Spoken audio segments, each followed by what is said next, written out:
Operation ಕಮಲದಿಂದ ಪಕ್ಷದ ಶಾಸಕರನ್ನು ರಕ್ಷಿಸಲು ಮುಂದಾಗಿ ರೆಸಾರ್ಟ್ ಸೇರಿದ ಕಾಂಗ್ರೆಸ್ ಶಾಸಕರ ನಡುವೆ ಮಾರಾಮಾರಿ ನಡೆದಿದೆ ಎನ್ನಲಾಗಿದ್ದು, ಪೆಟ್ಟು ತಿಂದ ಶಾಸಕ ಆನಂದ್ ಸಿಂಗ್ ಅವರನ್ನು ನಗರದ ಶೇಷಾದ್ರಿಪುರ ಅಪೋಲೋ ಆಸ್ಪತ್ರೆಗೆ ದಾಖಲಾಗಿ ಚಿಕಿತ್ಸೆ ಪಡೆಯುತ್ತಿದ್ದಾರೆ ಎಂಬ ಮಾಹಿತಿ ಲಭ್ಯವಾಗಿದೆ.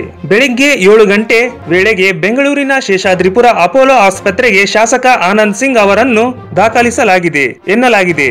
ಇನ್ನು ಆಸ್ಪತ್ರೆಗೆ ಸಂಸದ ಡಿಕೆ ಸುರೇಶ್ ಭೇಟಿ ನೀಡಿ ಆನಂದ್ ಸಿಂಗ್ ಅವರ ಆರೋಗ್ಯ ವಿಚಾರಿಸಿದ್ದಾರೆ.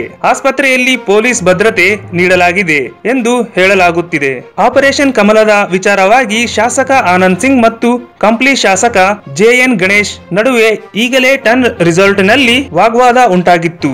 ನನ್ನ ವಿರುದ್ಧ ಹೈಕಮಾಂಡ್ಗೆ ದೂರು ನೀಡಿದ್ದಾರಾ ಎಂದು ಶಾಸಕ ಆನಂದ್ ಸಿಂಗ್ ಅವರಿಗೆ ಶಾಸಕ ಗಣೇಶ್ ತರಾಟೆ ತೆಗೆದುಕೊಂಡಿದ್ದರು. ಈ ವೇಳೆ ಇಬ್ಬರ ನಡುವೆ ಗಲಾಟೆ ನಡೆದಿದೆ ಎಂದು ಮಾಧ್ಯಮದಲ್ಲಿ ವರದಿಯಾಗಿದೆ.